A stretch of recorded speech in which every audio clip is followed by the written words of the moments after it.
आज हम आपके सामने ये कुछ अमीन के बारे में इम्पोर्टेंट जानकारी लेकर आए हैं। खेत के बारे में, खेत क्या होता है, अमीन क्या है, अमीनी की पढ़ाई कैसे होती है, किस प्रकार अमीनी की पढ़ाई की जाए, क्या होता है खेत के बारे में, टोटल इस वीडियो में समझेंगे। और चलिए आप इस वीडियो में अंत तक बने रहिएगा। आपको बहुत ही अच्छा एक अंत में हम दिखाने वाले हैं एक अपने चैनल के बारे में, इसलिए आप इस वीडियो के अंत तक बने रहिएगा और बहुत सीखने के लिए मिलेगा। बहुत कम समय में हम बताने का प्रयास करेंगे आपको। चलिए यहाँ देखते हैं। पहला में क्या करा है कि अमीन क्या है। देखिए, अमीन एक अरबी शब्द है। यहाँ देखिए क्या करा है, अमीन एक अरबी शब्द है।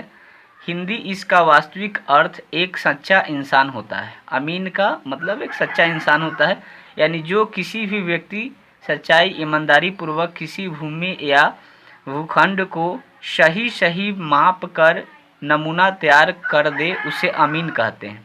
सिंपल ही चीज़, ये पहले बेसिक आपको हम बताए हैं, क्योंकि आजकल बहुत सारे अमीन पैसा पर बिक जाते हैं, तो इसलिए ये सब ध्यान देने योग्य बात है। उसके बाद में खेत क्या है तो ये जानते हैं। बहुत ही देखिएगा, इस वीडियो को तैयार करने में बहुत समय लगा है, आप इसे देखिए और बहुत ही अच्छा हम आपको बताने का इसमें प्रयास कर रहे हैं। अगला इसमें देखिएगा क्या है कि सर्वे किसे कहते हैं। पहले देखिए ये सर्वे क्या है, सर्वे हम कहते किसे हैं, तो इसमें ध्यान रखिएगा। तो देखिए सर्वे किसे कहते हैं, पृथ्वी के किसी भी हिस्से को किसी भी पैमाने से सही माप कर नक्शा बनाने की प्रक्रिया को सर्वे कहा जाता है। ये सर्वे समय समय पर सर्वे की आवश्यकता भी होती है सरकार के द्वारा, तो इस पर हम सबको ध्यान देने की आवश्यकता भी है। ये सर्वे की आवश्यकता क्यों पड़ी, तो ज़मीन को खोजने के लिए होता है। हम इसमें आपको शॉर्ट में बता दें, सर्वे की आवश्यकता जो होती है ज़मीन को खोजने के लिए, यानी खोजने का अर्थ क्या है, किसका ज़मीन किसके नाम से है, कितने दिनों से है, कौन गैर रैयत है, कौन रैयत है, ये सब पहचानने के लिए होता है। गैर रैयत और रैयत क्या होता है, मौजे क्या होता है, हल्का क्या होता है, ये सब हम आपको आगे बताएंगे। इस वीडियो में आप बने रहिए। चलिए आगे देखते हैं। इसमें इम्पोर्टेंट हम केवल बात आपको बता रहे हैं। पैमाना क्या है और यह कितने प्रकार का होता है। देखिए, ज़मीन मापने वाले इकाई या स्केल को पैमाना कहा जाता है, इतना ध्यान रखिएगा। ये बिहार सरकार का ही PDF है इम्पोर्टेंट्स, लेकिन अदर सरकार का भी लगभग यही है, थोड़ा बहुत अंदर है तो आपको हम बता देंगे। कह रहे कि बिहार सरकार एक निश्चित स्केल तैयार करता है जिसे पैमाना कहता है। देखिए, पैमाना मुख्यतः 3 प्रकार का होता है, आप पढ़े होंगे या जान रहे होंगे। देखिए, मील में ये जो बताया गया है, ये देखिए बताया गया 1 मील यानी 1760 गज के बराबर होता है, और मीटर पूछे तो 1609 मीटर, लगभग में 1600 को भी 1 मील कहते हैं। किलोमीटर इतना को बताते हैं, नहीं 1.6 किलोमीटर, 9 चलेगा उतना। ये पहला है। दूसरा क्या होता है कि इसी को यानी 16 को दोगुना करके 32 के बराबर 1 मील में, इस पैमाने में ज़मीन 10 कड़ी और नक्शा 20 कड़ी। यह पैमाना शहरी क्षेत्र में होता है। देखिए, ये अगर पैमाना देहात में हो जाए तो देहात का बहुत सारा ज़मीन बढ़ सकता है, लेकिन इस पैमाने में क्या होता है ये हम ऊपर बताए हैं। इस पैमाने में अधिकतर ज़मीन देखिएगा घट जाता है, क्योंकि वहाँ जो होता है इस पैमाने में ज़मीन 10 कड़ी होता है और नक्शा भी 10 कड़ी, दोनों बराबर होते हैं। तो नक्शा अगर कहीं गड़बड़ हुआ तो ज़मीन भी आपका गड़बड़ हो जाएगा, जैसे नया नक्शा में आजकल हो रहा है। और यहाँ क्या होता है, नक्शा कड़ी ज़्यादा होता है, तो देहाती क्षेत्र में या पड़ती आबादी के लिए होता है। लेकिन मुझे ऐसा लग रहा है कि आगे समय आने वाला में यही आपका सख्तर लागू हो जाएगा, क्योंकि ज़मीन के लिए देख ही रहे हैं कि कितना सारा झंझट वगैरह ये सब हो रहा है। तो ये दूसरा है। चलिए तीसरा देख लेते हैं। तीसरा क्या कर रहा है, इसी को 64 के मील के बराबर होता है। देखिए ये यानी 1 मील यानी 64 के बराबर यहाँ कर रहा है। इस पैमाने में ज़मीन 10 कड़ी और नक्शा 40 कड़ी होता है। यह पैमाना घनी आबादी यानी जितने ही कहीं देखिएगा एकदम 1-1 इंच के लिए लड़ाई झगड़ा होता है, यानी शहरों में 1-1 इंच नहीं छोड़ता है आदमी, उस जगह इस पैमाने से माप की जाती है। तो ये 3 पैमाना हुआ। चलिए जल्दी फटाफट देख लेते हैं। चकबंदी क्या है, छोटी खेत के टुकड़े को जोड़कर एक बड़ा खेत बना देना चक कहलाता है। देखिए, जब सर्वे होता है तो सर्वे के दौरान क्या होता है, छोटी जिसका खेत है उसे बड़ा करके और साइड में उसे दे दिया जाता है अलग कहीं। अगर दोनों ज़मीन वाले व्यक्ति साझी हैं, यानी दोनों के मन मुताबिक है तो बदला कर लिया जाता है, बदला बदली। इसको पैमाइश के माध्यम से निर्धारित रेखाओं के घेर देने की क्रिया को चकबंदी कहते हैं। देखिए चकबंदी, इस कार्य को करने के लिए कई कार्यकर्ता होते हैं। इसके पद, यानी इसमें सिंपल ये बताया गया है कि चकबंदी का मतलब क्या होता है। चकबंदी का मतलब होता है कि छोटे छोटे ज़मीन को बड़े ज़मीन में, यानी कम जगह को बड़े जगह में स्थापित कर दिया जाए ताकि झंझट जो है धीरे धीरे ख़त्म हो। चकबंदी का मतलब क्या होता है, देखिएगा छोटे छोटे ज़मीन होता है तो इधर झंझट उधर झंझट होते ही रहता है, तो इसमें इसका कुछ हानि लाभ भी है। चकबंदी होने से कई लाभ भी है। चकबंदी छोटे छोटे ज़मीन वाले बड़े बड़े ज़मीन वाले हो जाते हैं, उनका अलग कहीं मिल जाता है, उनका भी बड़ा हो जाता है, दोनों का लगभग बड़ा हो जाता है। लेकिन हानि क्या है, चकबंदी के समय ज़मीन का मूल्यांकन में अदला बदली करने से कभी कभी उलट फेर हो जाती है। यानी कभी कभी देखिएगा उलट फेर हो जाती है। किसी का ज़मीन, मान लीजिए ये आपका रोड है, ये आपका रोड है और आपका ज़मीन इसके कहीं साइड में मिल गया तो आपका तो ठीक है, और उसी पड़ोस का जो है ज़मीन आपको दिया है उसका कहीं साइड में अलग हो गया, आपका ज़मीन वहाँ नहीं था साइड में, तो जब चकबंदी होता है तो अलाउ हो जाता है, उसे लेना ही पड़ेगा। तो दोनों ज़मीन तो है लेकिन दोनों का रेट देखिए अलग अलग हो जाएगा, तो बखूबी आप समझ सकते हैं। तो हानि ये सब है। चलिए, और इम्पोर्टेंट चीज़ हम आपको केवल इसमें बता रहे हैं, बहुत इम्पोर्टेंट चीज़ है ये सब, आप समझिए। क्योंकि देहात में ज़मीन के लिए, देहात में भी, शहरों में भी बहुत सारे ज़मीन के लिए झंझट होते हैं। आदमी इस पर ध्यान नहीं देता है, केवल पढ़ाई पर ध्यान नहीं देता है। सिंपल हम ये कहें तो पढ़ाई पर अशिक्षित रूप से बात करता है। शिक्षित रूप से बात किया जाए तो ज़मीन को समझने के लिए बहुत बड़ी कुछ ये नहीं है। देखिए ये एक वीडियो में हम पूरे ज़मीन का लगभग विवरण को आपको बता देंगे। अब देखिए जांच पड़ताल क्या होता है, तो जांच पड़ताल क्या सर्वे के द्वारा किया जाता है। जरीब से माप करते हैं, गुनिया एक माप होता है, प्रकाल के द्वारा, उसके बाद में डिजिनल स्केल के द्वारा किया जाता है। डिजिनल स्केल बोलते हैं, डिजिगोनल। अब देखिए यहाँ जरीब क्या होता है, जरीब मापने वाले जंजीर को जरीब कहते हैं। जैसे देखिएगा अमीन आते हैं तो आपके यहाँ एक चैन लेकर आते हैं, है ना, उसी को जरीब कहा जाता है। ये जरीब के बारे में पूरा है, तो इतना डीप में जाने की कोई ज़रूरत नहीं है। इम्पोर्टेंट केवल बात आप समझिए। अब यहाँ समझिए गुनिया क्या है। तो गुनिया क्या होता है, यह 20 या 25 कड़ी का बना होता है। यह भी कड़ी के जैसा ही होता है, छोटे छोटे जगहों को मापने के लिए होता है। प्रकाल क्या होता है, तो ज़मीन के देखिए पैराग्राफ देखने के लिए होता है। इसकी लंबाई कितना 6 इंच होता है, यह नक्शा को मापने के लिए। जैसे देखिएगा अमीन आएगा आपके यहाँ तो फीट एक लेके आता है, फीट के जैसा होता है, वही प्रकाल होता है जिसे ज़मीन को व्यक्त किया जाता है। बहुत ही बारीकी से उसको देखा जाता है ताकि एक पॉइंट भी इधर उधर होता है तो ज़मीन गड़बड़ हो जाता है। आगे देख लेते हैं। आगे देखिए क्या कर रहा है इसमें, सर्वे के अन्य प्रमुख यंत्र, यानी और क्या होता है जी, तो टोंक होता है, कंघी होता है। तो ये सब सर्वे करने वाला चीज़ होता है, इसमें ज़्यादातर डीप में आप बन जाइए। यह मापने के लिए देखिए पेंसिल रखते हैं अमीन, तो ये सब आपको पता होगा, पेंसिल क्यों चिन्ह लगाने के लिए होता है। ये सब बड़ी ही इम्पोर्टेंट चीज़ है, तो आप इसको समझिएगा। और इस देखिए वीडियो को आप लोग शेयर नहीं करते, वीडियो ज़रूर आप शेयर करिएगा दूसरे तक। अगर ये लग रहा है कि आपके लिए अच्छा है और आपके समाज के लिए अच्छा है, मेरे समाज के लिए अच्छा है, सभी के लिए अच्छा है, मुझे तो लग रहा है, तो आप वीडियो को ज़रूर से ज़रूर शेयर करिएगा।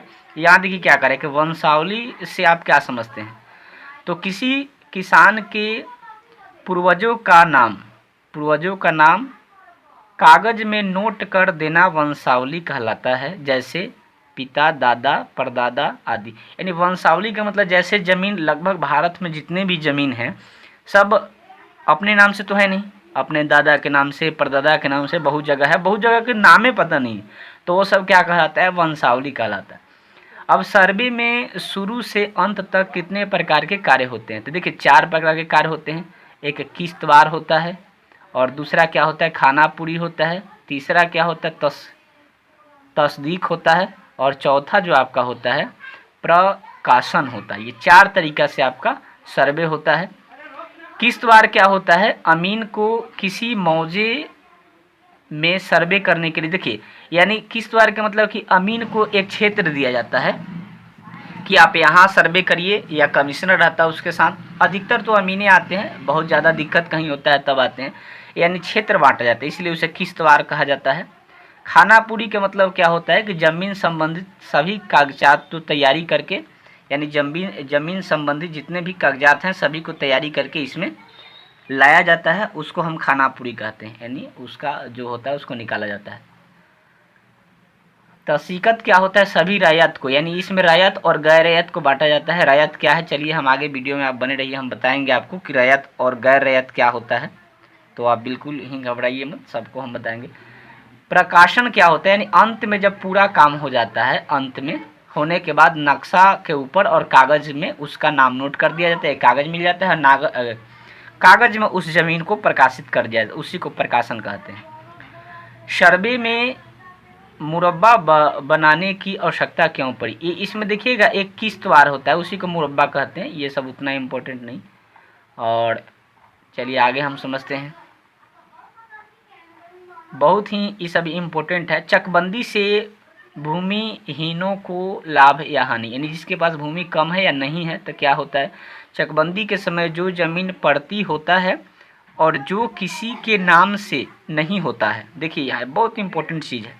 पड़ती जैसे गांव में हम लोग क्या कहते हैं इसको, आम मजरुआ या गैर व्यक्तिगत ज़मीन कहा जाता है ना, या आम गैर मजरुआ के नाम से भी उसे जानते हैं, बुजुर्ग ये सब भाषा बोलते हैं। ज़मीन को भूमिहीनों को दे दिया जाता है। अभी क्या कह रहा है इसमें कि जो ज़मीन किसी के नाम से नहीं है उसे क्या कर दिया जाता है, जिसके पास नहीं है उसको दे दिया जाता है। लेकिन आज ऐसे होना बड़ा असंभव है, क्योंकि अब सभी आदमी लगभग अधिक से अधिक लालची हो गया है। पहले इस तरह का नहीं था। यदि कोई गैर मजरुआ, देखिए यहाँ दिया है गैर मजरुआ होते, गैर मजरुआ ज़मीन को किसी व्यक्ति के नाम से नहीं होता है, उसे भी भूमिहीनों को बांट दिया जाता है। तो आजकल तो अब जितना है तो वहाँ तो पावरफुल व्यक्ति हासिल कर लेते हैं, तो वहाँ सबको नहीं मिल पाता है। किस्तवार पैमाइश किसे कहते हैं, तो ये किस्तवार वही होता है जो बांटा जाता है, क्षेत्र बाई क्षेत्र होता है, किसको देना है किसको नहीं देना है।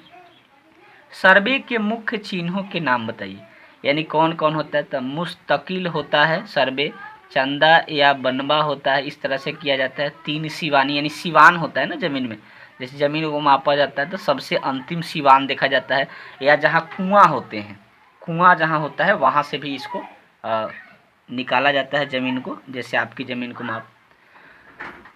तोखा लाइट से भी होता है, मर्जी लाइट, ये सब मैजिन लाइट होता है, दहला पंजा, ये सब ज़्यादा डिप्थ में ज़रूरत नहीं है।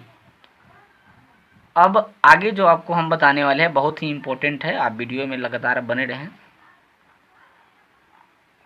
इसमें देखिए दाखिल खारिज से क्या होता है, दाखिल खारिज क्यों ज़रूरी है, ये बड़ा इम्पोर्टेंट चीज़ है। ज़मीन का दाखिल खारिज क्यों कराएं, क्या ज़रूरी है इसका। दाखिल खारिज का अर्थ है किसी दूसरे के अधिकार को समाप्त कर अपना अधिकार जमाना। देखिए ज़मीन अगर आप रखे हैं तो पूर्वजों का ज़मीन तो है या खरीदे हैं, उसका 5 साल के अंदर दाखिल खारिज करा लेना ये सब जरूरी होता है। दाखिल खारिज का मतलब ज़मीन का जो अपने नाम से है कि नहीं जांच पड़ताल कराएं, रसीद कट रहा है कि नहीं, ये सब बहुत इंपॉर्टेंट चीज़ होता है, इस पर ध्यान देना चाहिए सभी व्यक्ति को। ज़मीन के रजिस्ट्री के बाद केवला का नगद निकाल अंचल अधिकारी के पास हल्का कर्मचारी के माध्यम से अपने अधिकार लाने किया जाता है। तो दाखिल खारिज, अब देखिए दाखिल खारिज होने से इसमें क्या क्या है, 14 अनुसूचित 1594 या रजिस्टर 2 से आप क्या समझते हैं, ये क्या होता है। तो 14 अनुसूची 1594 रजिस्टर 2 एक रजिस्टर है। इस रजिस्टर के पन्ने के हेडिंग में 14 अनुसूचियाँ 1594 लिखा रहता है, इतना। इस रजिस्टर में 100 से 200 तक पृष्ठ होता है। ज़मीन के देखिएगा नक्शे में तो उसमें पृष्ठ मिलेगा आपको। तो क्षेत्रफल के अधिकार यहाँ से होता है। अब आइए आगे देख लेते हैं सर्वे से संबंधित क्या होता है। धारा 103 होता है, धारा 104 होता है, ये सब अगर कहीं कुछ दिक्कत होता है तो वहाँ ये किया जाता है। फिर होता है धारा 106 होता है, तो ये सब ध्यान रखिएगा। अब इसमें कह रहा है कि विधवा जैसे पुनर् ये सब चला था, ये 1956 ईस्वी से। अब आइए आते हैं खतिहान किसे कहते हैं, कितने प्रकार के होते हैं। जो ज़मीन पूर्वजों के नाम से पंजित हैं, दर्ज हैं, जिसका कागजात दाता व्यक्ति का नाम, हिस्सेदारी का वर्णन, खाता नंबर, खेसरा नंबर, रकवा, लगान, हल्का इत्यादि लिखा रहता है उसे खतिहान कहते हैं। यानी जो आपके पास कागज रहता है, सीधा सीधा बोल दूँ, उसी को खतिहान कहते हैं। ये 13 प्रकार के होता है। केसर हिंद खतिहान, जिला वुड खतिहान, वकालत खतिहान, देखिएगा एक वकालत खतिहान जिसे दीवानगी केस भी चलता है, जिरात खतिहान, उसके बाद में ये हो गया तंजा, ये सब बहुत सारे खतिहान होता है। तो इस तरह के खतियान होते हैं। अब थोड़ा सा जिस ज़मीन पर सरकार का अधिकार है, देखिए जिस ज़मीन पर सरकार का अधिकार है उसे केसर हिंद खतियान बोलते हैं। जिस ज़मीन पर जिला बोर्ड का अधिकार है उसे जिला बोर्ड। वकासत या मलयाकी खतिहान, जो ज़मीन अधिकार जमींदारों के, जैसे जमींदार पुराना होते थे उनके नाम से होता था, ये खतिहान होता था। उसके बाद में जमींदारों की ज़मीन के खतिहान को जिरात खतिहान, उनके द्वारा जो खतिहान होता है। और यहाँ देखिए कुछ ऐसे ज़मीन के टुकड़े होते हैं रैयत अधिकारी का पता नहीं चलता है उस ज़मीन को, जिसका रैयत अधिकारी यानी कौन उसका है उसका पता नहीं चलता है, तो वो कौन सा तानाजा खतिहान होता है। गैर मजरूआ ज़मीन, जिस पर अभी बताए हैं आपको, अंदर ज़मीन पर किसी के नाम से नहीं होता है, तो सरकार के रूप में उसको रख लिया जाता है, सरकारी ज़मीन के रूप में। जमींदारों के ज़मीन से कुछ ज़मीन पड़ती होते हैं उसको ये होता है, जिसका लगान सरकार के द्वारा ये होता है। और किसी मौजे के कई रैयत अपनी ज़मीन छोड़कर दूसरे के पास चले जाए, दूसरे स्थान पर चले जाते तो वो होता है। और ये देखिए खतिहान क्या होता है, जिनका लगान सरकार के द्वारा इतना लेकर होता है, खतिहान कहा जाता है। देखिए उस ज़मीन के खतिहान मौलवी इतना रैयत। अब देखिए जो हम लोग ज़मीन जो हम लोग एथी करते हैं अपने नाम से होता है, ये अधिकतर गांव में ये खतिहान होता है, रैयत खतिहानी बोलते हैं इसको। और एक जिसका दूसरे का ज़मीन होता है उसको गैर रैयत खतिहानी बोलते हैं। अब ये खाता नंबर तो आप जानते ही हैं। उसके बाद में खेवट नंबर होता है, जमींदारों की ज़मीन का खाता नंबर होता था उसे खेवट नंबर का, अब तो बदल गया वो सब। खेसरा नंबर होता है, ये सब आप तो पता ही होगा। अब बहुत इम्पोर्टेंट देखिए वीडियो के अंत में ये बहुत इम्पोर्टेंट आपको ये मिल रहा है, कुछ समय का और है ये। अब देखिए मेजरमेंट क्या होता है इस पर थोड़ा सा ध्यान रखिएगा। यानी एक मील में 1760 गज होता है और एक गज में 3 फीट होते हैं। फिर देखिए एक गज में 36 इंच होते हैं, 1 मीटर में इतना इंच होते हैं। एक मील में अभी ऊपर हम बताए थे वीडियो में 1 फीट में 12 इंच होते हैं, ये तो सबको पता है। 1 फीट में लगभग 30 सेंटीमीटर होता है, लेकिन एग्जैक्ट पूछेगा तो 30 पॉइंट आपका हो जाता है 48, यानी फिक्स पूछे तो कितना होता है 30.48 इतना होता है। तो इसमें आप थोड़ा सा ध्यान रखिएगा। तो ये सब जरीब देखिए, सब जो अमीन मापते हैं तो जरीब होता है, एक जरीब में कितना कड़ी होते हैं 100 कड़ी होते हैं, जिसे 66 फीट कहते हैं। और एक जरीब एक कड़ी में कितना इंच होता है तो 7.9 इंच होता है। एक हाथ 18 इंच के बराबर होता है। कितना इंच के बराबर होता है एक हाथ 18 इंच के बराबर होता है, ये ध्यान में रखिएगा। एक बीता देखिए ये बड़ा इंपॉर्टेंट चीज़ है, एक बीता जो हम लोग मापते हैं ना वो 9 इंच के बराबर होता है। अच्छा देखिए जो हाथ होता है ये 18 इंच का होता है और बिहार में लगभग जगह 6 हाथ का लगी होता है। राष्ट्रीय हम आपको आगे बताएंगे। डिसमिल का मान देखिए, एक डिसमिल में कितना, ये अमीन के लिए है 1000 वर्ग कड़ी होता है। और एक डिसमिल में ही देखिए फीट होता है इतना, ये मीटर होता है, ये वर्ग गज होता है। अब यहाँ देखिए क्या करा, एक डिसमिल इतना वर्ग हाथ होता है, ये इतना होता है। तो ये सब थोड़ा सा ध्यान में, ये उतना ध्यान रखने की बात नहीं है। छटका धुरकी ये सब पहले होता था, धुरकी फुरकी हुरकी कनई कनवा फुरकी ये सब पहले होता था, अभी लेकिन धुरकी धूर है, तो ये ध्यान रखना। अब आइए राष्ट्रीय मान देखते हैं। राष्ट्रीय मान के अनुसार क्या होता है, एक कट्ठा में 3.15 डिसमिल होता है। इसमें आप ध्यान रखिएगा राष्ट्रीय मान। लेकिन एक चीज़ और होता है, राष्ट्रीय मान के अनुसार ही एक कट्ठा में एक और होता है, इसका मान एक कट्ठा के बराबर कितना होता है 3.33 डिसमिल होता है। तो ये कहाँ होता है ये आपको हम आगे चलिए वीडियो बताएंगे। ये 6 हाथ के लगी होता है वहाँ होता है, और ये होता है जहाँ 5 हाथ के लगी होता है। तो बिहार में तो लगभग जगह 6 हाथ कहीं लगी है। देखिए यहाँ क्या करें, 1 बीघा में कितना डिसमिल होता है, तो इतना आप ध्यान रखिएगा। यह देखिए यह माप मानक माप 5.5 हाथ की लगी से मापा जाता है, यानी 5.5 हाथ की लगी से होता है। तो डिसमिल निकालने के लिए कौन सा सेथी होता है सूत्र, तो यहाँ देखिएगा डिसमिल को ज्ञात करने के लिए धूर गुने लगी, यानी लगी नापते हैं ना। जैसे मान लीजिए कि आपका ये खेत है, ये खेत है, तो ये मान लीजिए कि 4 लगे हुआ और ये आपका 5 लगे हुआ, तो 4 लगे या 5 लगे, तो यहाँ एक गुना कर दीजिएगा। अधूर में बदलने के लिए क्या करते हैं, इसी को गुना कर देते हैं, यानी 4 गुने 5 कर देते हैं, तो ये क्या हो जाता है 4 गुने 5 बराबर 20 धूर। कितना धूर हो गया 20 धूर। अब 20 धूर बराबर कितना होता है 1 कट्ठा। तो इसमें आप ध्यान रखिएगा, बहुत ही आसान क्वेश्चन है ये। देखिए यहाँ ये इम्पोर्टेंट है आपके लिए, क्या कह रहा है कि 5.5 हाथ की लगी से इतना डिसमिल बराबर इतना होता है। लेकिन अगर पूछ दे कि 6 हाथ की अगर लगी है, 6 हाथ की अगर लगी, देखिए यहाँ हम लिख दिए हैं, यहाँ देख लीजिएगा, अगर 6 हाथ की लगी है, 6 हाथ की लगी है, तो उस समय क्या हो जाता है 6 हाथ की लगी में, देखिएगा यहाँ हम दिखा रहे हैं आपको, 6 हाथ की लगी में क्या हो जाता है कि ये आपका 1 डिसमिल में 6 धूर होता है, यानी 6 हाथ की लगी में 1 डिसमिल में 6 धूर। देखिए यहाँ लिखा हुआ है 6 धूर होता है, जबकि 5.5 का पूछेगा तो कितना हो जाता है, यहाँ देखिएगा 6.4 धूर। तो अधिकतर 6 हाथ की ही होता है। तो अगर आपका ज़मीन मान लीजिए कि 1 कट्ठा है, तो उसमें कितना डिसमिल होगा, 1 कट्ठा में आपका इतना डिसमिल होगा, ये डिसमिल में लिखा हुआ है। और अगर धूर पूछ दिया तो 20 धूर आप तो जानते ही हैं। तो 6 हाथ की लगी होगा तो इतना कट्ठा बराबर, इतना डिसमिल बराबर 1 कट्ठा हो जाएगा, जहाँ 6 हाथ की। बिहार में तो लगभग 6 हाथ की होता है, लेकिन बंगाल साइड में जाइएगा, उधर वेस्ट बंगाल में या त्रिपुरा इस साइड में, तो 4 हाथ, 4.5, 5 तक कहीं एक लगी माना जाता है, 5 हाथ कहीं, क्योंकि वहाँ उस सब का दूसरा माप है। तो इसमें आप थोड़ा ध्यान रखिएगा। और आगे हम थोड़ा सा चलिए देख लेते हैं।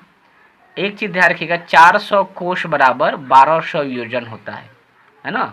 और 1000 मीटर बराबर 1000 मीटर बराबर क्या होता है 1 किलोमीटर। तो ये तो सबको पता है, 1 किलोमीटर हो जाता है। और 3 किलोमीटर बराबर 1 कोष होता है। डिसमिल निकालने के लिए बताए हैं। देखिए डिसमिल ज्ञात करना होगा तो कौन सा सूत्र लगाइएगा, यही लगाइएगा, धूर गुने लगी इंटू भागा 193.6, ये फार्मूला ही होता है। तो इसमें आप थोड़ा सा ध्यान रखिएगा। अब चलिए कुछ आपको हम बेसिक चीज़ बताते हैं जो बहुत ही इम्पोर्टेंट है, कुछ बेसिक आपको बताते हैं। जैसे अगर मौजा पूछ दिया कि मौजा क्या होता है, मौजा फटाफट देख लीजिए इसको। मौजा पूछ दिया कि मौजा के मतलब क्या होता है, तो मौजा के मतलब याद रखिएगा गांव होता है। क्या होता है मौजा मतलब गांव। अगर कहीं आपसे पूछा जा रहा है कि आपका मौजे क्या है, तो मौजा के मतलब ध्यान में रखिएगा आप गांव। और अगर हल्का पूछ दिया, हल्का, तो हल्का के मतलब पंचायत या वार्ड होता है। अब तो वार्ड हो गया, तो वार्ड। हल्का के मतलब पंचायत, पंचायत, पंचायत। और एक चीज़ और ध्यान रखिएगा, पंचायत या वार्ड, पंचायत या वार्ड होता है, पंचायत या वार्ड, ये ध्यान रखिएगा। उसके बाद में क्या होता है, प्लांट पूछेगा आपसे, प्लांट नंबर पूछेगा तो खेसरा ही होता है। प्लांट नंबर पूछे तो खेसरा ही होता है। अगर प्लांट पूछे या खेसरा पूछे तो ये ध्यान में आप रखिएगा बिल्कुल, प्लांट या खेसरा, ये दोनों एक होता है। रकबा के मतलब जानते हैं आप, जमीन होता है। रकबा का मतलब, रकबा के मतलब, रकबा मतलब जमीन होता है, आपका भूमि, यानी रकबा मतलब जमीन, जो जमीन आपका होता है वो रकबा मतलब होता है। रैयत के मतलब क्या होता है, जिसका अपना जमीन है। रैयत का मतलब, रैयत, रैयत के मतलब खुद का जमीन। रैयत मतलब अपना जमीन, अपना भूमि होता है, तो इसको ध्यान में रखिएगा, अपना भूमि। और गैर रैयत के मतलब क्या होता है, दूसरे का भूमि। तो ये आपको समझ में आ गया, या बटाईदार होता है, तो ये आप ध्यान में रखिएगा। और ये हम आपको ये वीडियो में बताएं। अब आपको हम बोले थे कि लास्ट में कुछ आपको चीज़ दिखाएंगे, तो चलिए हम दिखाते हैं आपको अपने चैनल पर अभी तक कितने मेरा वीडियो बन चुका है। अच्छा, यहाँ एक चीज़ और समझ लीजिए, अगर हम डिसमिल वाला जो मान बता रहे थे, अगर वो आपका मान लीजिए कि आपका 8 डिसमिल अगर ज़मीन है, कितना डिसमिल है, 8 डिसमिल ज़मीन है, तो बिहार में तो लगभग 6 हाथ का ही होता है। तो एक धूर में यानी 8 डिसमिल के क्या करेंगे, उससे हम डिसमिल को ज्ञात करने के लिए क्या करते हैं, डिसमिल को ज्ञात करने के लिए हम सीधा सीधा क्या कर देते हैं, यहाँ देखिए थोड़ा हटा देते, 8 डिसमिल, देखिए क्या करेंगे, यहाँ सिंपल बात है। अगर आपसे कह रहा है कि यहाँ डिसमिल में आपके मान को निकालना है, तो क्या करते हैं, देखिए 8 डिसमिल अगर आपका ज़मीन है तो क्या करेंगे, 8 गुने 6, क्योंकि 6 हाथ के लगी चलता है 6, और 5.5 का चलेगा लगी, तो वहाँ के कितना से करना था, 6.4 से, तो यहाँ कितना धूर हो जाएगा, 48 धूर हो गया, यानी 2 कट्ठा 8 धूर। आपका ज़मीन कितना हो गया, 2 कट्ठा 8 धूर। तो ये ध्यान में रखिएगा कैसे निकलता है ये मान, ये आपको हम बता दिए। और अगर यही आपके 5 हाथ के चलता है, जहाँ लगी 5 हाथ के है, 5.5 का है, तो वहाँ कितना करते, 6.4 से गुना कर देते, 6.4 से। ये ध्यान में रखिएगा, बड़ा इम्पोर्टेंट है। तो चलिए आपको हम यही दिखाने वाले थे। ये देखिए मेरा चैनल का सब वीडियो है, ये पूरा बायोलॉजी का, ये देखिए अभी वीडियो जो अभी नया ही सब अपलोड हुआ है। उसके बाद में SBI का KYC कैसे करें, ये देखिए वीडियो है। और केमिस्ट्री में गिनती, ये देखिए जो वीडियो है, ये पूरा रूट का मान कैसे ज्ञात करें, 360 तक का है, आप इसे जाकर देखिए। बोरबड़ी का नियम, IPSC नाम कैसे ज्ञात करें, कंडेंसर कैपेसिटर में क्या अंतर है, गुरुत्वीय त्वरण क्या है, छोटा जी बड़ा जी क्या है, ये सब है। देखिए मैथमेटिक्स है, ये सब बहुत सारा इस पर वीडियो है। आप मेरे चैनल पर जाएं, सर्च करिए यूनिक स्टडी पॉइंट, क्या सर्च करना है, यहाँ आप देखिए, यहाँ दिख रहा है आपको यूनिक स्टडी पॉइंट, सर्च करिएगा तो ये सारे वीडियो आपको मिलेंगे। तो कैसा लगा ये वीडियो आप कमेंट में ज़रूर बताइएगा। हम बहुत ही कम समय में आपको अमीन के बारे में पूरी जानकारी दिए, और अगर अच्छा ही आपको लगा तो आप जाइए और शेयर करिए दूसरे के पास, आप घर में भी दिखाइए। ये सभी आदमी को ज़रूरत है, क्योंकि ज़मीन की माप बहुत आदमी को अभी समझ में नहीं आता है। तो लगभग हम सब लगभग ये 30 मिनट के आसपास के वीडियो में सब बताने का हम प्रयास किए हैं। शेयर ज़रूर करिए, आप शेयर करिए, सब्सक्राइब नहीं किया है तो सब्सक्राइब करिए। और आप सबको तहे दिल से बहुत बहुत धन्यवाद, बहुत सपोर्ट कर रहे हैं, बहुत हम इसके लिए बहुत आभारी हैं। चलिए अगले वीडियो में मिलते हैं।